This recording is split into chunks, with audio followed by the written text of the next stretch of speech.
भगवान शिव से विलग होकर अपने शरीर को भस्म किया, हिमालय के यहां जाकर के पार्वती जी के रूप में प्रकट हुए। हिमालय पुत्री पार्वती बाल्यावस्था से ही निरंतर ध्यानस्थ रहना शिव अनुराग में।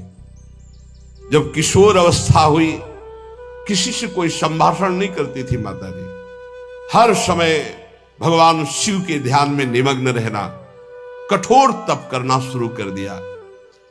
जो बिल्व पत्र सूख कर गिर जाते थे, माता जी उसको अपने मुख में रख करके पा लेती। एक बिल्व पत्र, अपर्णा, शरीर सूखने लगा।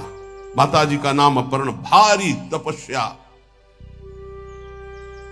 भगवान शंकर को एकदम बोध हुआ कि सती का जन्म पार्वती के रूप में हिमालय के यहां हो चुका है और वो हमारे लिए कठिन तपस्या कर रही है। तो सप्त ऋषियों को बुलाया और उनसे कहा कि जाओ इनके प्रेम की परीक्षा लो। जानते हैं, सब कुछ जानते हुए भी ये होता है। जैसे लोग कहते हैं भगवान जानते हैं अपने भक्त को, तो परीक्षा क्यों लेते हैं? तो पढ़ाया तो टीचर ने है, तो सालाना परीक्षा तो होगी ही कि तुम क्या पढ़े हो। ऐसे ही तुम्हारे प्रेम की परीक्षा होगी। तुम हरि को चाहते हो या हरि की रची हुई माया को? हरि की हुई रची हुई माया में आकर्षित हो गए तो जीरो आ जाएगा। वो हरि की तरफ देखते रहे, माया से बच गए तो नंबर आ जाएंगे। 100 के 100 आते हैं यहाँ, 98-96 नहीं आते। 2 ही चैप्टर हैं, हरि पसंद कर रहे हो या हरि की माया। हर भक्त के सामने आता है तो प्रायः लड्डू ही खाने को मिलता है। बचता वही है जो मामे वे प्रपद्यन्ते माया में ताम तरंती थे, केवल हरि।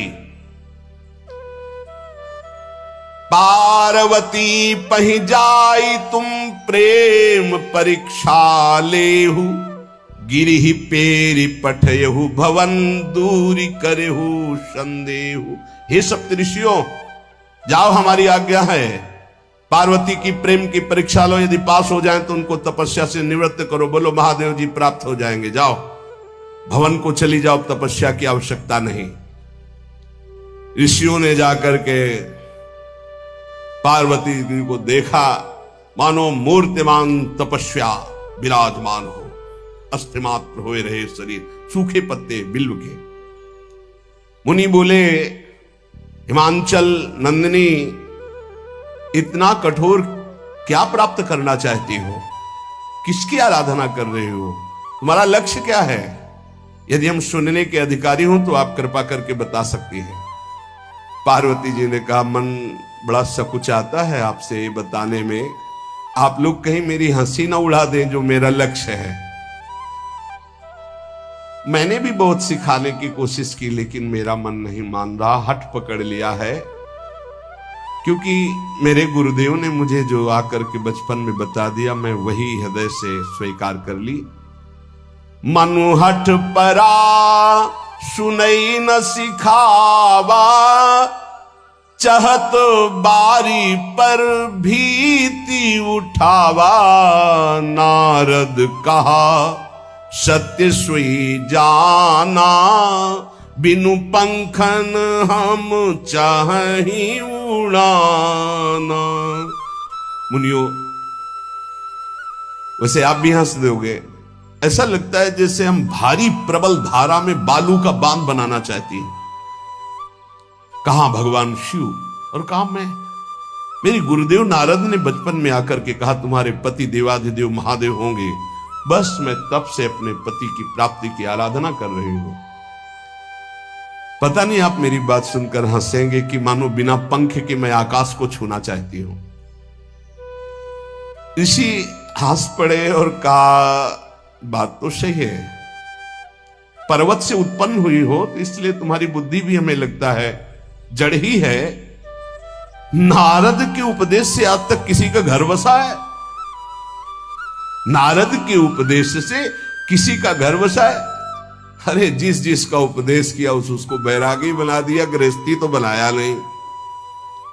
नारद उपदेश सुनकर किसी का घर बसा हो ऐसा तक प्रमाण नहीं है। देखो, दक्ष के पुत्रों को उपदेश किया, 10,000 को 1,000 लौट कर नहीं है, सब 1000 बार आकर के, सैकड़ों बार आकर महादेव जी भी कहें कि अपने गुरुदेव के वचन छोड़ दो, तुम्हें अपने गुरुदेव के वचनों का त्याग करने वाली नहीं। आप जा सकते हैं, बहुत जगत में कुंवारी कन्याएं और कुंवारे वर हैं, उनका ब्याह करा दीजिए। मेरी तो केवल एक ही बात रहेगी, हर जन्म महादेव जी के लिए।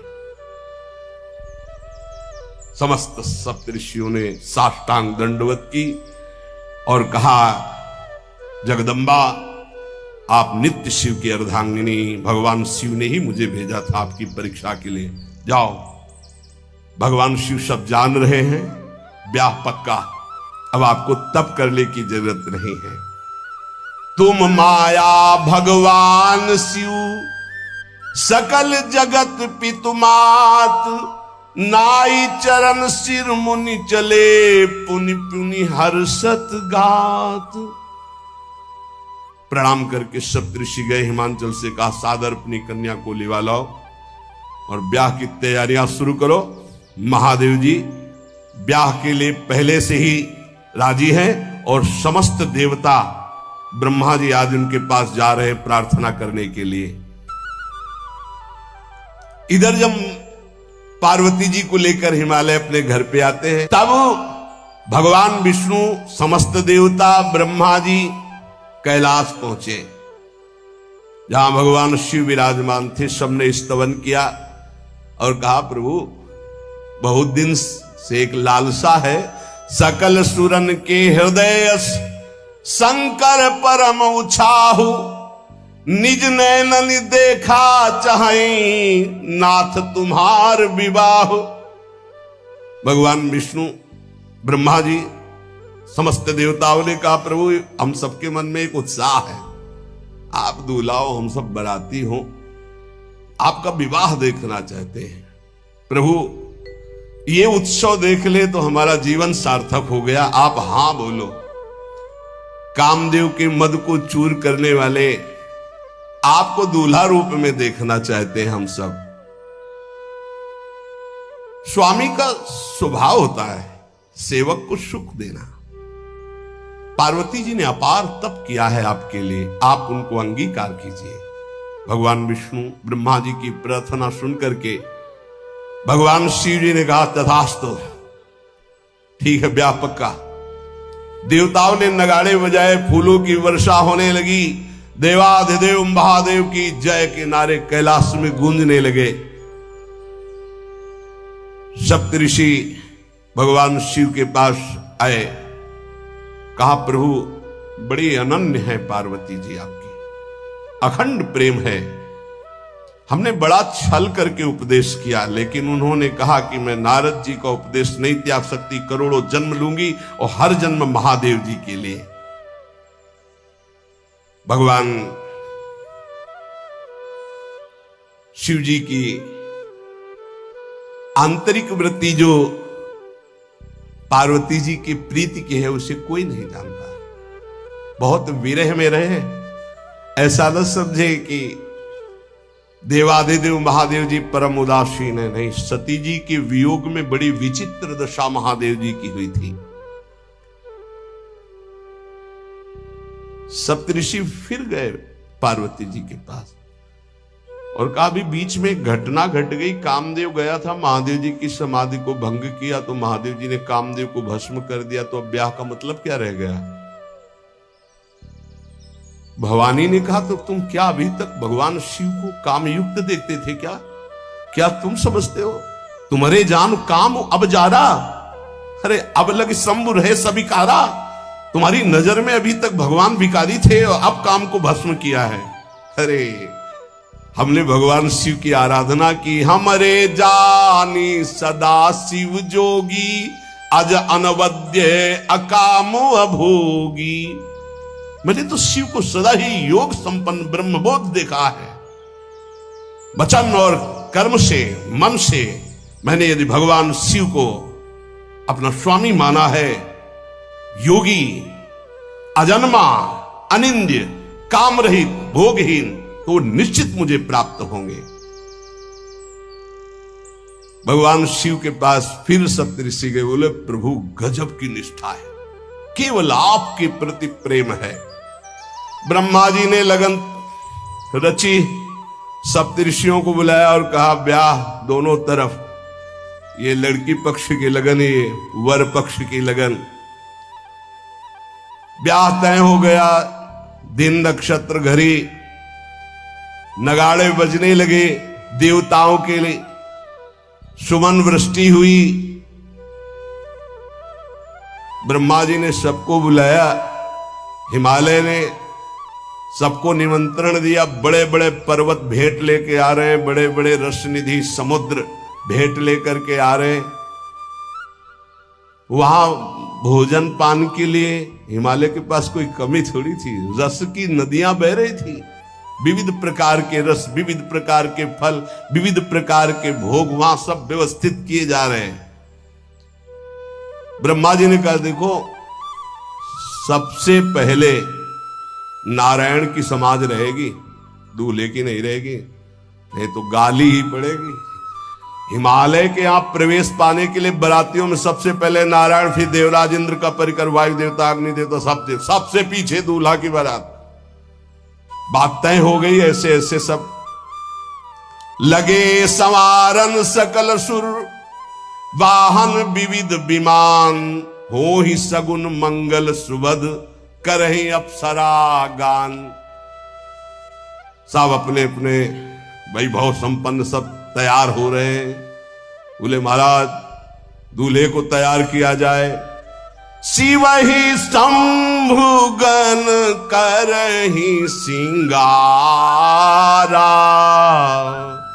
जटा मुकुट अहि मोर संवारा, कुंडल कंकन पहिरे ब्याला, तन विभूति पट के हरि छाला, शशि ललाट सुंदर सिर गंगा, नयन तीन उपवीत भुजंगा, गरल कंठ उर नर सिर माला, अशिव वेश शिव धाम कृपाला, कर त्रिशूल अरुडमरु विराजा, चले बसहा चढ़ी बाजही बाजा, देखी शिवहि सूरत्रिय मुस्काही, बरलायक दुल्हनी जग नाही। दूल्हे की तैयारी हो रही भाई, चिता की भस्म, चिता की भस्म, इसे पाउडर ले गए, पहले चिता की भस्म लगाई गई, अब जटाएं बांधी गई, जटा से त्रिभुवन का विनाश जब करना होता, जटा खोलकर जब तांडव करते तो कोई नहीं बचता। जटा कटा संभ्रमम भ्रमण निलंप निर्झरी, विलोलवी चिवल्लरी विराजमान मूर्धनि, धगत धगत धगत जो ललाट पट्ट पावके। तीसरा नेत्र मानव विश्व का विनाश करने के लिए उसे पटबंद किए हुए विशाल जटाएं।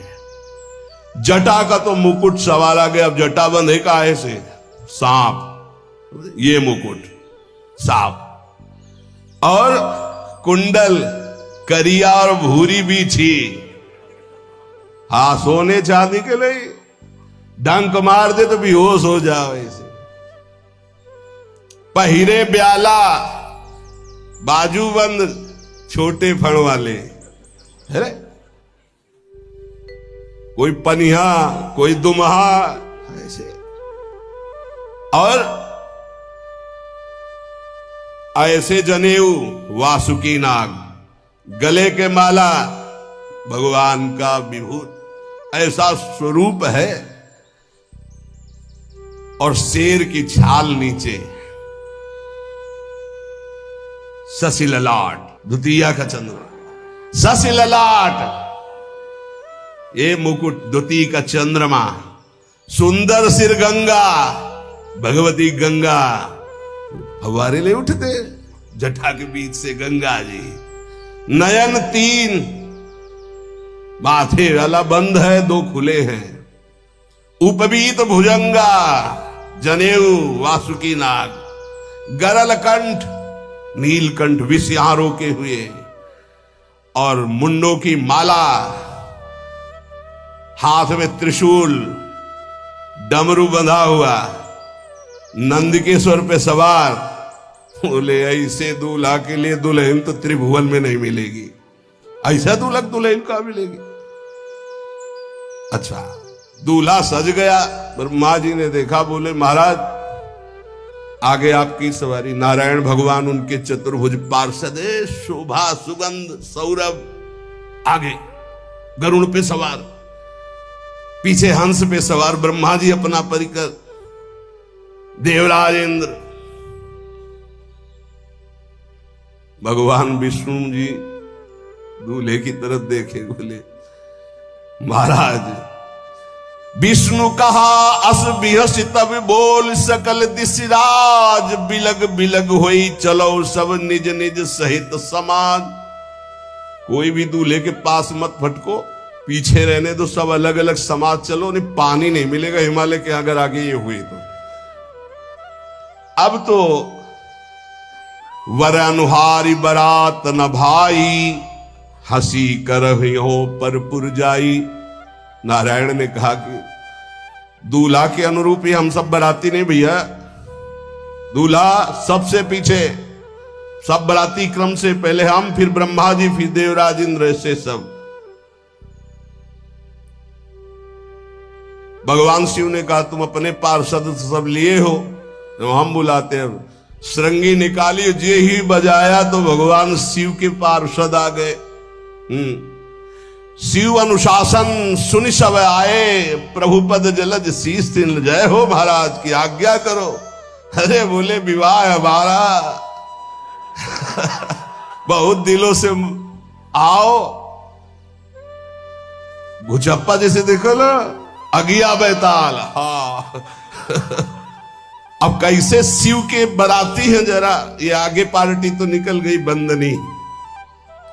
ये जो भगवान शिव ने बुलाया बरातियों को, अपने साथियों को मुखहीन विपुल मुख काहू, बिनु पद कर को बहुपद बाहू, विपुल नयन को नयन विहीना, रिष्ट पुष्ट को अति तन खीना। किसी के एक को मुख नहीं, केवल मांसई का पिंड है। और चिदानंद 16 वर्ष की अवस्था, हाथ में दर्पण और अद्भुत मुकुट धारण किए हुए, जटाएं ढकी हुई, गौर वर्ण, वो सुंदर रूप जो देखे सो मोहित हो जाए। ध्याये नित्यम महेशम रजति किरणिभम चारु चंद्रावतन सम। कैसा सौंदर्य रूप महादेव जी का। चलो अब जो जेवनार के लिए सब शुभ नौवधुएं सब मैना जी को बुलाया, देखो दूल्हा आ रहे हैं, एक एक कदम ऐसे चल रहे, संभाल संभाल के जैसे चलना सीख रहे हो। तांडव करने वाले चरण है, पर नारद जी ने को अब नहीं। नौ किशोर अवस्था, हाथ में दर्पण, वो सुंदर रूप भगवान शिव का, एक एक कदम बारात में जो देखे सो मोहित। मैना ने कहा हो अहो भाग्य, ऐसे दूल्हा बोले वही हैं जो नंदी पे सवार थे, इनके स्वरूप को जानना बड़ा कठिन है। अब जो सुंदर जेवनार भी बरातियों के साथ भगवान शंकर की बड़े मधुर गीत गाए जा रहे हैं। मुनियों ने फिर हिमवान को लगन पत्रिका सुनाई। विवाह का ठीक समय देख करके समस्त देवता और वेद स्वयं मूर्तिमान होकर वेद उच्चारण कर रहे हैं। भगवान शिव का पाणिग्रहण संस्कार हो रहा है। पार्वती जी जब श्रृंगार करके सभा में आई ब्याह मंडप पे, तो कोई ऐसा नहीं था जो देखकर मोहित न हो गया हो। त्रिपुर सुंदरी अम्बा है, लेकिन सबने उनके श्री चरणों में सर झुकाया, क्योंकि जगदात्मा महेश पुरारी, जगदम्बिका जानि भव भामा, सुरन मनन मन कीन प्रणाम। ऐसा सुंदर रूप अम्बा जी का त्रिपुर सुंदरी है। जब वो दुल्हन रूप में पधारी, कोई भी ऐसा नहीं था जो एक बार देखकर मोहित न हो, पर सब श्री चरणों में, क्योंकि जगदम्बिका है, भगवान शिव की आद्या शक्ति है। सुंदरता मर्जाद भवानी, जाय न कोटि बदन बखानी। करोड़ों मुखों से यदि वर्णन हो तो इस समय जो पार्वती जी का सुंदर रूप है, नव किशोरी और दुल्हन रूप, पार्श में बैठे अत्यंत सुकुमार, कपूर और चांदी की तरह गौर वर्ण, एकदम तेजोमय, विशाल नेत्र, स्वर्ण आदि के आभूषण, कहीं कोई एक बिच्छू सर्प कुछ नहीं, बिल्कुल नव किशोर राजकुमार स्वरूप भगवान शिव पार्वती का मन रूपी भौरा शिव जी के रूप को देखकर लुभायमान हो रहा है। आज्ञा भई ब्याह प्रारंभ हो। आश्चर्य की बात, गणेश जी का पूजन सबसे शुरू हुआ। लियो, मुनि अनुशासन गणपति पूजे शंभु भवानी, गणानान्त्वा गणपति ग्वंघवामहे प्रियानान्त्वा प्रिय। लियो, बोले गणेश जी पार्वती जी के मतलब पुत्र का भावातल कि वो जो उट्टल लगा रही थी उसी से आदि गणेश है, आद्य गणेश है। जैसे आदि ब्रह्म, जैसे आदि ब्रह्म स्वरूप ये गणेश है। भगवान शिव और पार्वती जी ने प्रथम गणपति पूजन किया। मुनि अनुशासन गणपति ही पूजे शंभु भवानी, को सुनि संशय करे जनी। ये अनादि जी जान, कोई संशय मत करना कि वो पुत्र है जो पार्वती जी से। यदि समस्त दुखों से तुम्हें मुक्त होना है, परम आनंद की प्राप्ति करनी है, देखो सबका लक्ष्य है एक छोटे जीव चींटी से लेकर के ब्रह्मा तक उस परम सुख को प्राप्त करना। परम सुख की आकांक्षा है सबके अंदर। देख लीजिए, हम धन कमाते हैं तो सुख के लिए, परस्पर मित्रता करते हैं तो सुख के लिए, ब्याह करते हैं तो सुख के लिए, संतान करते हैं तो सुख के लिए, पद की चाह करते हैं तो सुख के लिए, जीना चाहते हैं तो सुख के लिए। हर चेष्टा हमारी सुख के लिए है। क्यों है? क्योंकि हम सुख सिंधु के अंश हैं। जो आनंद सिंधु सुख राशि, वो प्रभु कहते हैं ममई वांशो जीव लोके जीव भूता सनातना। सनातन अंश है तू मेरा, ममई वांशो। सुख सिंधु का अंश होने के कारण हमारे अंदर की मांग सुख है। पर जहां दुखालय भगवान ने पहले घोषित कर दिया इस संसार को, दुखालयम अशाश्वतम, यहां सब कुछ नष्ट होने वाला है। आज नहीं तो कल, कल नहीं तो परसों, चाहे जितने बीते बरस, पर नाश होगा पक्का। यहां कोई स्थायी चीज नहीं है। अशाश्वतम और दुखालयम, कुछ भी इकट्ठा कर लो, कुछ भी भोग लो, सुखानुभूति नहीं होगी। सुख कहते हैं जो स्व से प्राप्त होता है, दुख कहते हैं जो पर से प्राप्त होता है। पर से प्राप्त करने की सुख लालसा ही हमें दुख में फंसाती जा रही है। स्व स्वरूप है, पर सब कुछ है। स्वरूप के सिवा सब कुछ पर है। उमा कहो मैं अनुभव अपना, सत हरि भजन जगत सब सपना। ये स्वाप्निक सुख दुख ही है, जिसे हम सुख समझते हैं। ये सुख नहीं, ये सुख की छाया है, समझ पड़ती नहीं। ये गिरधर की माया है। ये ऐसी माया है, ऐसा लगता है इसको भोग लिया तो सुख नहीं मिला, इसको भोगें तो शायद सुख मिलेगा, इसको चख लिया अब इसको चखें, इसको देख लिया अब ऐसे भागता रहता है मन इंद्रियों के साथ। सबकी चाह सुख है, पर ये चाह की पूर्ति जगत में नहीं होने वाली, ये प्रभु में ही होगी। चाहे जितना भटक लो, जब तुम्हें विपत्ति, दुख और अशांति लगे तब भगवान की शरण में आ जाना। देखना कैसी तुम्हें शांति मिलती है, कैसे तुम्हारा हृदय आनंदित होता है, क्योंकि हम आनंद सिंधु के बच्चा हैं। हम जब अपने घर लौटेंगे तभी सुख मिलेगा। आनंद सिंधु प्रभु के नाम रूप गुण लीला के सिवा कहीं किसी को सुखानुभूति कभी ना हुई है, ना है, ना होगी। इसलिए श्रीपाद प्रबोधानंद जी महाराज कहते, नश्वर श्रुत धन जाया दिशु हरि माया मयेषु न प्रयासम कुरु पुरुषार्थ शिरोमणि माचिनु वृंदावने स्वयं पतितम। हे भाई, यदि तुम पुत्र में आसक्त होते हो, पत्नी में आसक्त होते हो, धन में आसक्त होते हो, मकान में आसक्त होते हो, मित्रों में आसक्त होते हो, तो तुम्हें रोना पड़ेगा, तुम्हें दुखी होना पड़ेगा, क्योंकि ये संबंध और ये शरीर सब नाशवान है। नश्वर श्रुत धन जायादिषु हरि माया मयेषु, यही हरि माया है। हरि और माया, हरि अंतर में चुपचाप मौन शांत गुप्त बैठे हैं, और माया प्रगट में चंचल दिखाई दे रही। ये जो शरीर, ये जो इंद्रियां, जो मन, जो स्वभाव, ये सब मायाकृत है। जो मैं है वो हरि का अंश है, वो हरि स्वरूप है, वो माया में नहीं है, वो मायातीत है, त्रिगुणातीत है।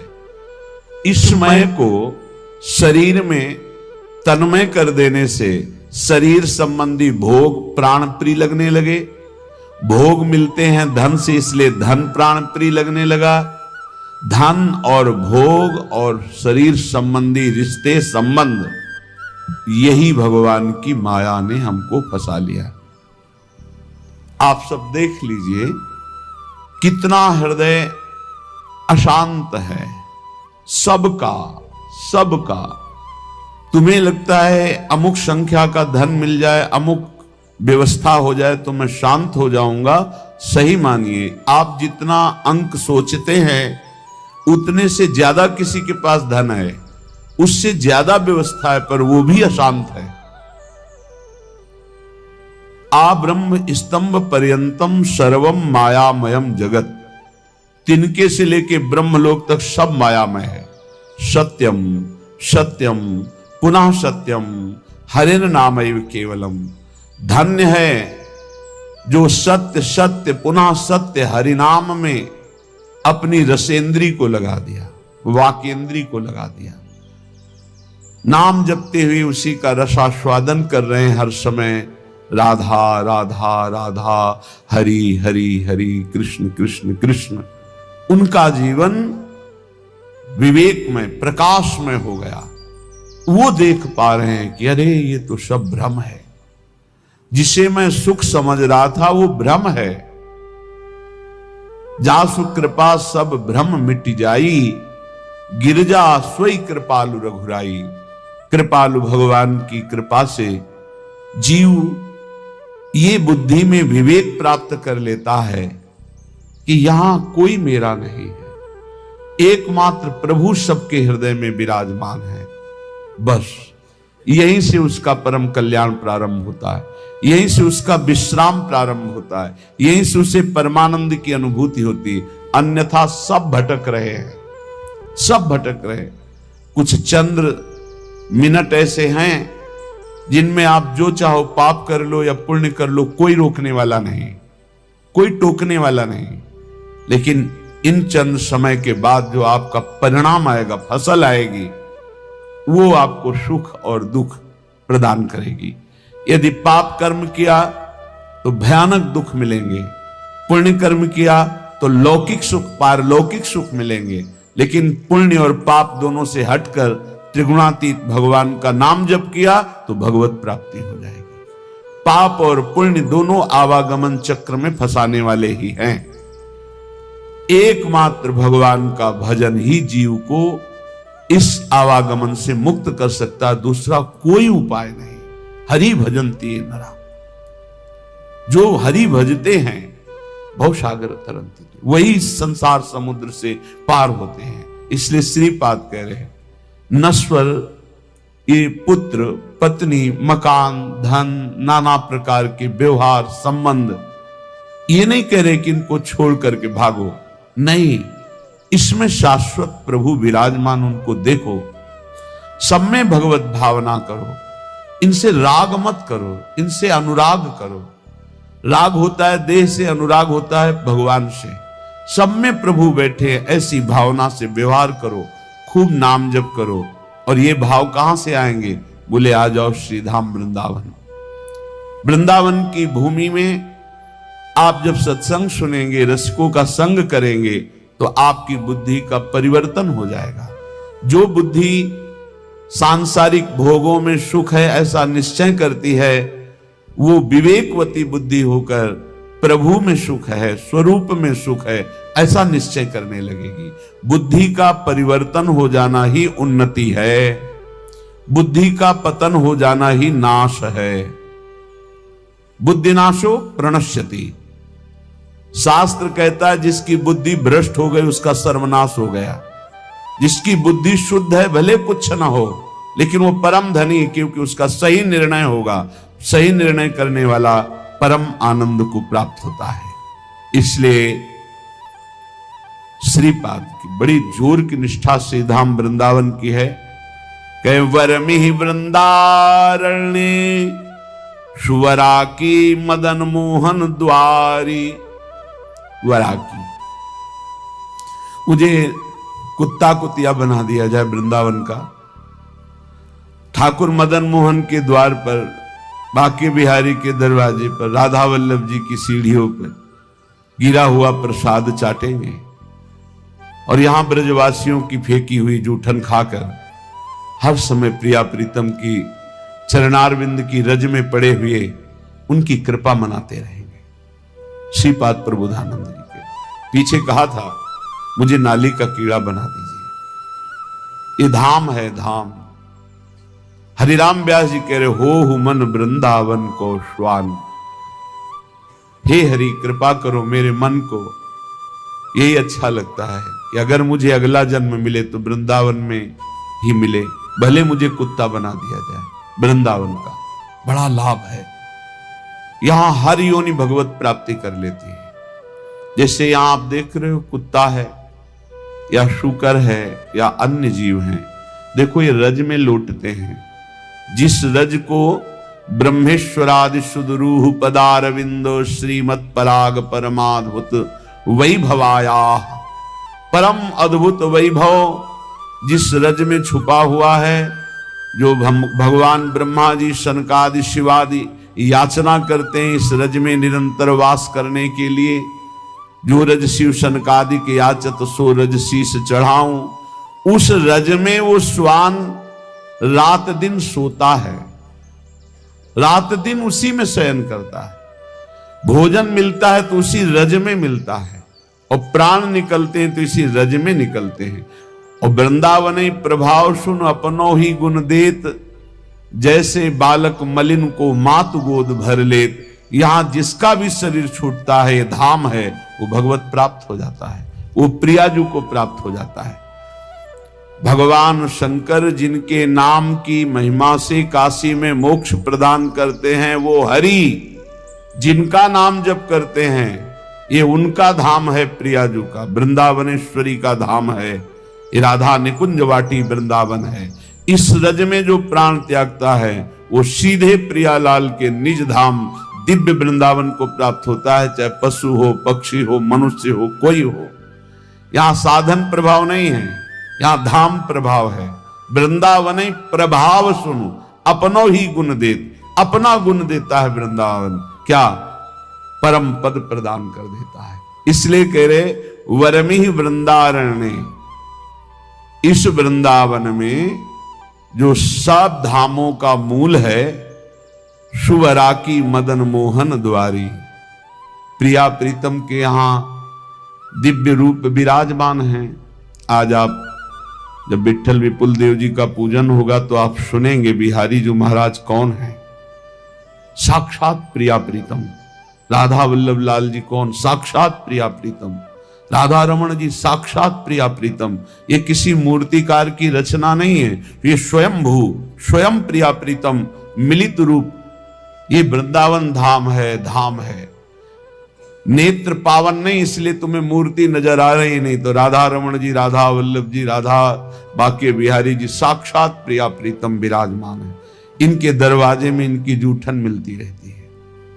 हम तो धन्य मानते। एक बार किसी भक्त ने प्रश्न किया था, आप राधा नाम की इतनी महिमा करते हैं, ये वृंदावन के भिखारी लोग राधे राधे बोलते हैं, एक एक 10-10 रुपया मांगते हैं, तो क्या